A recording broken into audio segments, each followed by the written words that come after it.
everyone. Once again, welcome back to my channel, Bright Future Academy of Mathematics. This is Sachin, and today we are going to discuss question number 8 of exercise 13.1. तो आज हम exercise 13.1 का question number 8 discuss करने वाले हैं. काफी लोगों का फेवरेट क्वेश्चन होगा डाइस का. तो चलो देरी ना करते हुए वीडियो चालू करते हैं. तो क्वेश्चन नंबर 8 हमारे पास क्या गिवन है?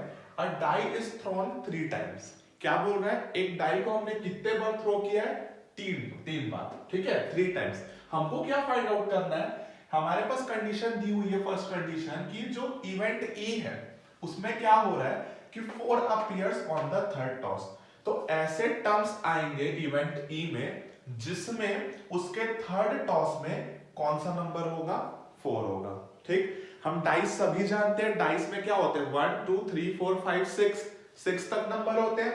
तो कंडीशन ई ये बोल रहा है कि 3 बार टॉस फेंके तो उस थर्ड टॉस में क्या आना चाहिए? 4 आना चाहिए. तो हम ऐसे टर्म्स को कलेक्ट करेंगे कंडीशन ई के लिए जिसके थर्ड टॉस में क्या आएगा? 4 आएगा. बात क्लियर है? ठीक है, तो ई कंडीशन में ऐसे टर्म्स आएंगे. अब हम आते हैं एफ के ऊपर. एफ क्या बोल रखा है हमको? 6 and 5 appears respectively on first 2 tosses. Respectively मतलब सभी जानते हैं 6 किस में आएगा? फर्स्ट में, एंड 5 किस में आएगा? सेकंड में. रिस्पेक्टिवली का मतलब यही होता है. ठीक है, तो ऐसे टर्म्स हमको कलेक्ट करना है एफ में जिसमें कि उसके फर्स्ट टॉस में 6 आए और उसके सेकंड टॉस में 5 आए. क्योंकि फर्स्ट 2 टॉस बोल रहा है तो फर्स्ट टॉस में कौन आएगा? 6 और सेकंड टॉस में कौन आएगा? 5. तो ऐसे टर्म्स हमको कलेक्ट करने हैं एंड हमको फाइंड क्या करना है? P E over F. मतलब हमको प्रोबेबिलिटी निकालनी है ई ओवर एफ जहां एफ क्या है? फिक्स है. क्लियर? ठीक है, तो चलो ये चीज हमको निकालनी है. तो सबसे पहले क्या बोल रहा है? एक डाइस को हमने कितने बार फेंका? 3 टाइम्स. तो a die is thrown 3 times and we know that, हम बहुत अच्छे से जानते हैं अगर कोई भी डाइस एक बार फेंकी जाती है तो उसका जो सैंपल स्पेस है वो क्या होता है? अगर कोई डाइस हम एक बार फेंक रहे हैं तो उसका सैंपल स्पेस क्या होता है? उसके अंदर क्या आता है? या तो 1 आएगा, 2 3 4 5 6. मतलब उसका एन ऑफ ए कितना हो जाएगा? 6. ऑब्वियस सी बात है, ये सभी जानते हैं. और हम अगर डाइस को 2 बार फेंक रहे हैं तो ये 6 टर्म्स और बढ़ जाएंगे. That mean 6 into 6. बात क्लियर है? अब क्या बोल रहे हैं? डाइस को कितने बार फेंके हम लोग? 3 बार. तो उसका सैंपल स्पेस में कितने एलिमेंट्स आएंगे? 6 into 6 into 6. तो जब हमने एक डाइस को 3 बार फेंका है तो उसके जो सैंपल स्पेस में नंबर ऑफ टर्म्स होंगे n ऑफ ए उसमें कितने टर्म्स आएंगे? 216. बिकॉज 6 into 6 into 6 क्या होता है? 216. 6 into 6 36 into 6 216.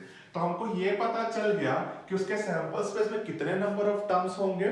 216 टर्म्स होंगे.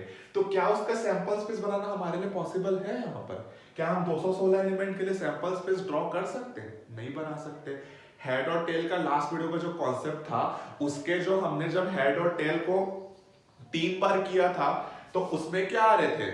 8 एलिमेंट आते तीसरे वाले में, क्योंकि फर्स्ट में क्या आ रहा था? 2, सेकंड में 2 into 2 4, देन थर्ड में 2 into 2 into 2 8. तो हमने उसका सैंपल स्पेस बना लिया था. लेकिन यहां पर कितने एलिमेंट आ रहे हैं हमारे पास? 216 एलिमेंट आ रहे हैं. तो हम 216 एलिमेंट का तो यहां पर सैंपल स्पेस ड्रॉ नहीं कर सकते.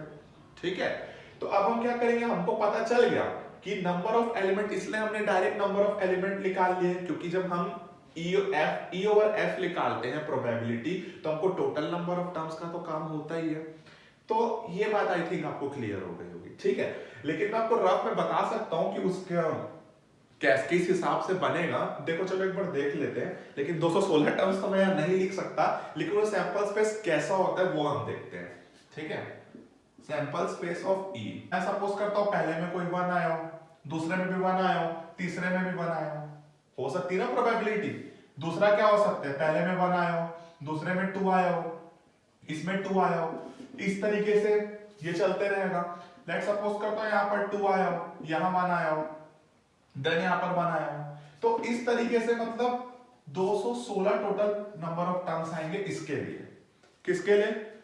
टोटल जब हमने 3 बार डाइस को फेंका है तो. ठीक है, तो वो हमारे लिए पॉसिबल नहीं यहां पर पूरा ड्रॉ करना. तो हमको इससे मतलब था, ये हमको मिल गया। तो चलो आगे बढ़ते हैं। ऐसे एलिमेंट्स आ रहे हैं जिनके थर्ड टॉस पे 4 हो, जिनके थर्ड टॉस पे क्या हो, 4 हो। तो ऐसे कितने एलिमेंट होंगे, देखो बोल रहा है जिनके थर्ड टॉस में 4 हो, तो ऑब्वियस बात है थर्ड पोजीशन फिक्स हो गई सारे के लिए, क्योंकि इसमें तो 4 आना चाहिए तभी वो इवेंट ई के अंदर आएगा।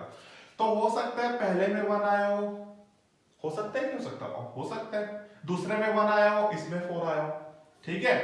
हो सकता है दूसरे में फिर 1 आया हो, 2 आया हो, 4 आया हो, इस तरीके से चलेगा। देन 1 3 4, क्योंकि थर्ड पोजीशन क्या बोल रखा है उसने, 4 फिक्स है। तो हम ऐसे ही टर्म्स कलेक्ट करेंगे जिसके थर्ड जो टॉस का जो पोजीशन है उसमें सिर्फ 4 हो। तो इस तरीके से फर्स्ट टॉस में हमेशा 1 1 हमने फिक्स रखा, सेकंड को वेरी कराया, तो 1 2 3 फिर 4 5, फिर लास्ट में क्या आ जाएगा, 1 तो फिक्स है, 6 एंड देन 4। तो हो सकता है ये आ जाए। अब क्या हो सकता है कि ये जो 1 फिक्स था नेक्स्ट टाइम फिक्स ना रहे, ये 2 हो जाए, हो सकता है कि नहीं हो सकता है। देन ये फिर 1 रहे और ये 4। फिर हो सकता है कि ये हमेशा 2 फिक्स चले इस 1 की तरह और ये वेरी करता जाए 1 देन 4। लास्ट टर्म तो फिक्स है कि वो 4 ही है, तभी वो इवेंट ई के अंदर आ सकता है। तो हम ऐसे ही टर्म्स कलेक्ट कर रहे हैं। तो ये आगे क्या होगा, 2, तो यहाँ पर 2 आएगा, ये तो वेरी करेगा 2 2 4। देन ये क्या हो जाएगा 2 3 4, ये भी इस तरीके से चलेगा। देन अब क्या है, फर्स्ट टर्म फिक्स है एंड थर्ड टर्म फिक्स है, सेकंड वेरी कर रहा है 1 2 3। देन लास्ट में क्या आ जाएगा, फर्स्ट टर्म फिक्स है मतलब 2 और ये 4 एंड ये 6। तो इस तरीके से ये चलेगा, चलेगा कि नहीं चलेगा। चलो इसको पूरा ही बना देता हूं मैं, ठीक है। अब लेट सपोज करते हैं कि ये 3 होगा, देन ये 1 देन 4, देन क्या हो जाएगा 3 2 4, देन 3 3 4, ये इस तरीके से चलेगा। देन लास्ट में क्या आएगा 3, यहां पर 4 देन 6, यही होगा, यही पॉसिबिलिटीज हैं इसके लिए। अब फिर हम फर्स्ट वैल्यू को चेंज कर देते हैं, तो क्या आ जाएगा 4 एंड वेरी कराते जाओ 1 4 4 2 4 4 3 4, इस तरीके से चलेगा ये। और ये क्या हो जाएगा 4 6 4।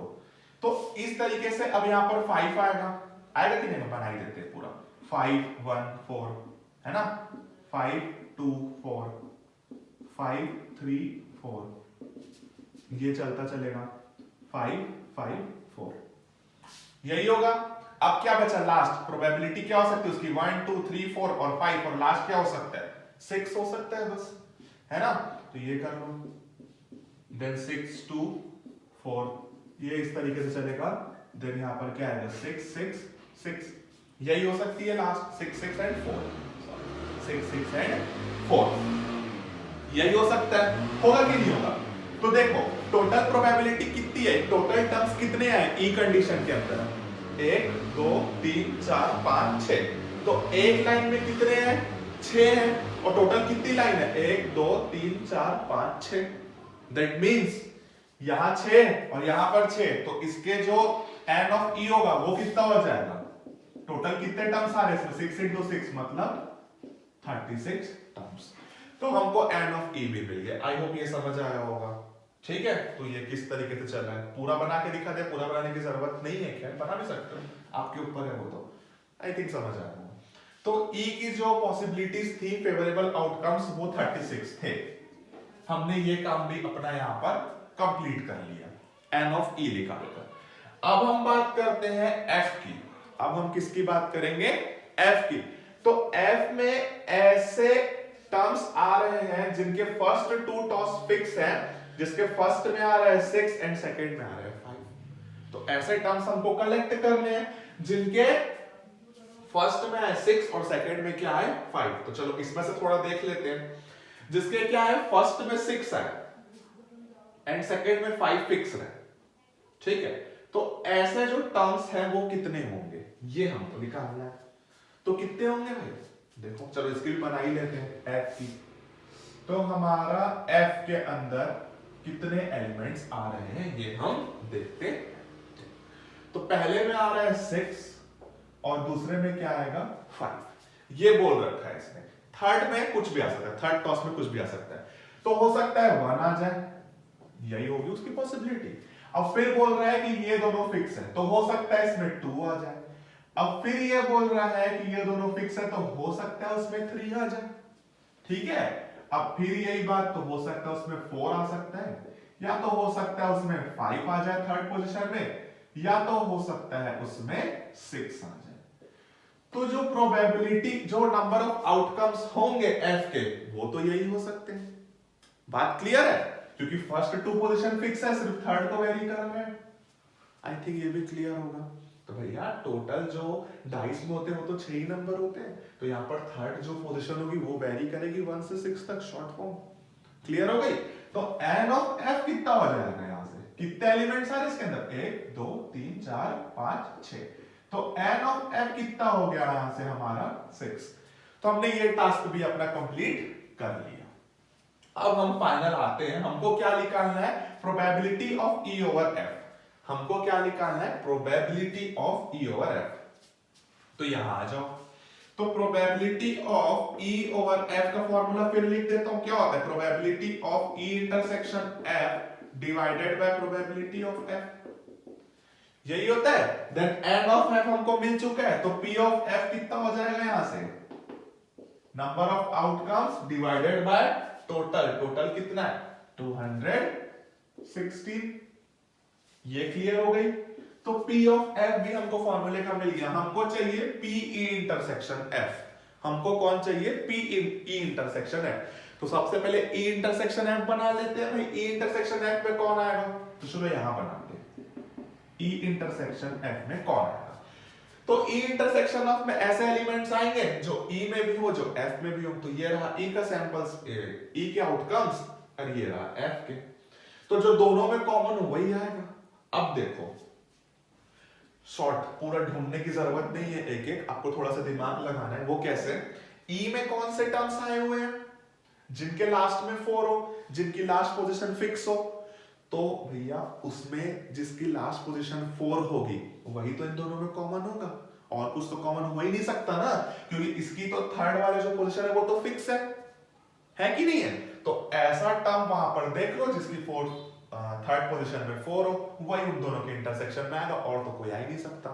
तो चलो देखते हैं, तो इनके में कौन है 1 2 3 4, ये वाला है भैया जिसकी लास्ट पोजीशन में क्या है 4 है, तो यही आएगा इसके इंटरसेक्शन में। आई थिंक बात क्लियर हुई होगी मैं क्या बोलना चाह रहा हूं। तो इसके अंदर आएगा हमारा 6 5 और 4, और तो कुछ नहीं आ सकता, ठीक। तो ये हो गया अपना N of E intersection F कितना हो गया 1, हुआ कि नहीं हुआ।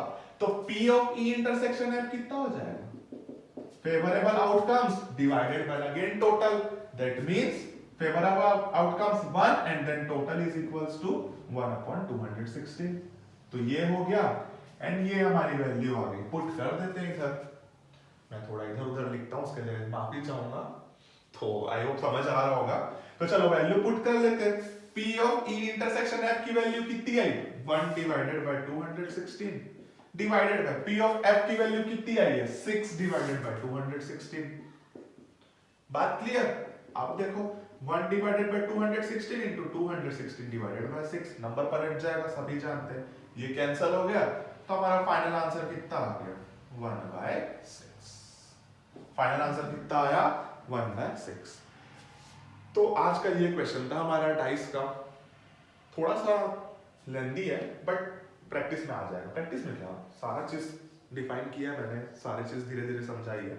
तो आई होप आप लोगों को वीडियो समझ आई हो। अगर आपको वीडियो अच्छी लगी हो तो प्लीज लाइक करें, शेयर करें, और ज्यादा से ज्यादा अपने मैथमेटिक्स वाले दोस्तों के साथ वीडियो को शेयर करें, और चैनल को सब्सक्राइब करना ना भूलें। तो मिलते हैं नेक्स्ट वीडियो में, थैंक यू।